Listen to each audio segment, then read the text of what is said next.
Maths class 12 हमारा chapter है differential equations. हम सीबीएसई के प्रीवियस ईयर क्वेश्चंस कर रहे हैं जो 2011 से 2023 तक आए हैं। टॉपिक 1 है हमारा ऑर्डर एंड डिग्री। हमारा अगला क्वेश्चन है क्वेश्चन नंबर 16 और ये एक इंपॉर्टेंट कॉन्सेप्चुअल क्वेश्चन है, इसको आप ध्यान से बनाइएगा।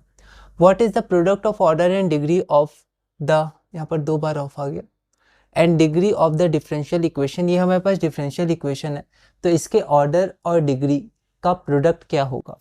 3, 2, 6 या नॉट डिफाइंड, या सीबीएसई 2023 में 1 मार्क का क्वेश्चन आया है। एक बार आप इसे ट्राई करिए, फिर हम आगे बढ़ते हैं।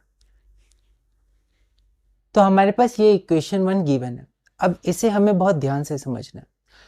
अभी तक हम ये पढ़ते आए हैं कि ऑर्डर तो हाईएस्ट ऑर्डर डेरिवेटिव होता है, ठीक है। तो चलिए पहले ऑर्डर देख लेते हैं। तो ये हमारे पास गिवन डिफरेंशियल इक्वेशन है। तो the highest order derivative in equation 1 is d2y/dx²। तो ऑर्डर 2 हो जाएगा पूरे डिफरेंशियल इक्वेशन का, तो ऑर्डर 2 हो गया। अब बात करते हैं डिग्री की, ध्यान से समझिएगा। अभी तक मैंने आपको ये बताया कि डिग्री डिफाइन करने के लिए सबसे पहली कंडीशन या एक ही कंडीशन जो फुलफिल होनी चाहिए, वो जो हमारा डिफरेंशियल इक्वेशन है वो पॉलिनोमियल इक्वेशन होना चाहिए इन डेरिवेटिव्स ऑफ y, ठीक है। तो अगर मैं सिर्फ बोलूँ पॉलिनोमियल इक्वेशन होना चाहिए, ठीक है, और मैं बोलूँ पॉलिनोमियल इक्वेशन होना चाहिए किसमें, डेरिवेटिव्स ऑफ y में, तो इसमें अंतर क्या पड़ेगा, तो हम समझते हैं।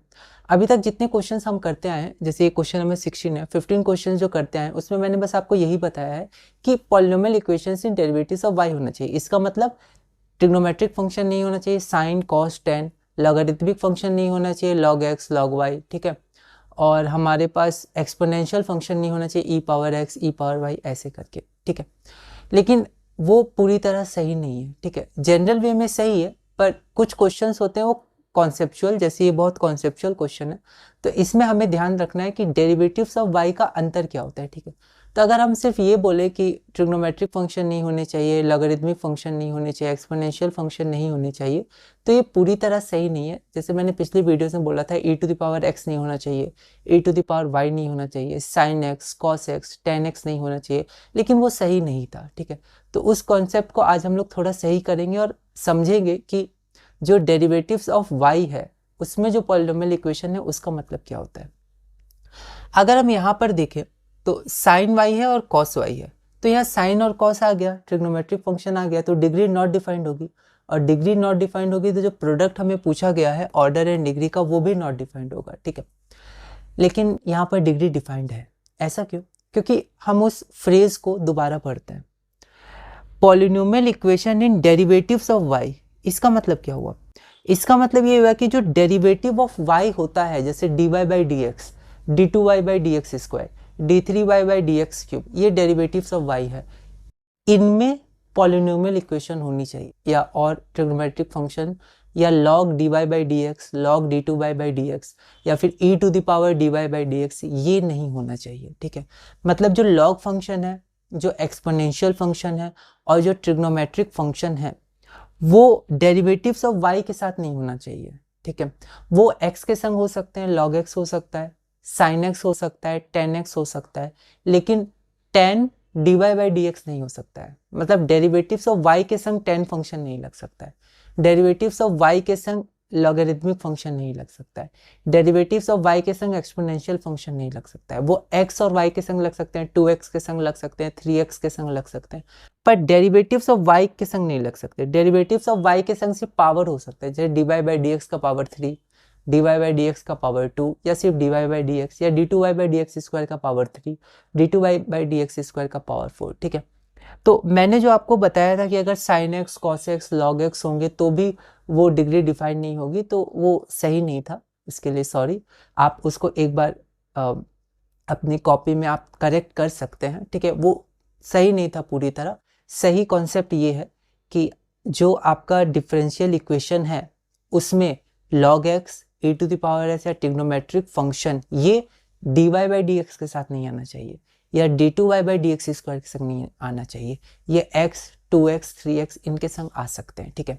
क्योंकि अभी तक जितने भी क्वेश्चन हैं उन सब क्वेश्चन में अगर आप ध्यान दीजिएगा, जो 15 क्वेश्चंस के उनमें जहां भी साइन आया है फंक्शन, या कॉस आया है, या लॉग आया है, वो सब dy/dx के साथ आए हैं, या d2y/dx के साथ आए, dx² के साथ आए, तो वहाँ डिग्री अनडिफाइंड होगी, क्योंकि वो पॉलिनोमियल इक्वेशन नहीं है, डेरिवेटिव्स ऑफ y में, ठीक है।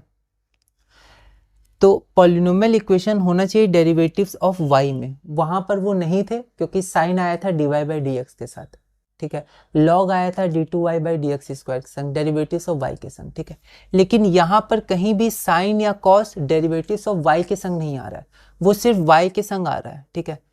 और डेरिवेटिव्स ऑफ y के संग सिर्फ पावर आ रही है, इसकी पावर 1, इसकी पावर q, ठीक है। तो ये जो होगी ये हमारी polynomial equation in derivatives of y। तो ये जो फ्रेज है आपका इन डेरिवेटिव्स ऑफ y वो बहुत इंपॉर्टेंट है, ठीक है। तो एक बार आप जरूर सुधार लीजिएगा और कॉन्सेप्ट अपना क्लियर कर लीजिएगा, ठीक है। तो ये पॉलिनोमियल इक्वेशन मानी जाएगी, ठीक है। एनसीईआरटी जो रैशनलाइज्ड एनसीईआरटी है उसमें 9.1 है, उसमें एक क्वेश्चन दिया गया है जहाँ पर sin 3x plus cos 3x दिया गया है। शायद वो question d2y by dx square is equal to sin 3x plus cos 3x है और उसकी डिग्री और ऑर्डर निकालना है। तो उसमें भी जो साइन और कॉस है वो 3x के संग आया है, डेरिवेटिव्स ऑफ y के संग नहीं आया है, तो उसे पॉलिनोमियल इक्वेशन माना जाएगा, ठीक है। तो equation 1 is a polynomial equation in derivatives of y and the power of the highest order derivative यहाँ डेरिवेटिव होगा, highest order derivative d2y by dx square is 1, ठीक है। तो अब ये पॉलिनोमियल इक्वेशन है तो हाईएस्ट ऑर्डर डेरिवेटिव की पावर 1 है, इज 1, तो यहाँ पर डिग्री भी 1 हो गई। अब ऑर्डर इनटू डिग्री हो जाएगी 2 टाइम्स 1 इज इक्वल टू 2, जो हमारा ऑप्शन बी हो जाएगा, ठीक है। तो ये हमारा कॉन्सेप्ट था, इसलिए इंपॉर्टेंट क्वेश्चन है और एक बार आप ज़रूर इसे सुधार लीजिएगा और अपने कॉन्सेप्ट को क्लियर कर लीजिएगा, ओके। तो इस वीडियो में हमने अपना क्वेश्चन नंबर 16 पूरा किया। अगली वीडियो में हम अपना क्वेश्चन नंबर 17 करेंगे और टॉपिक 1 ऑर्डर एंड डिग्री में आगे बढ़ेंगे।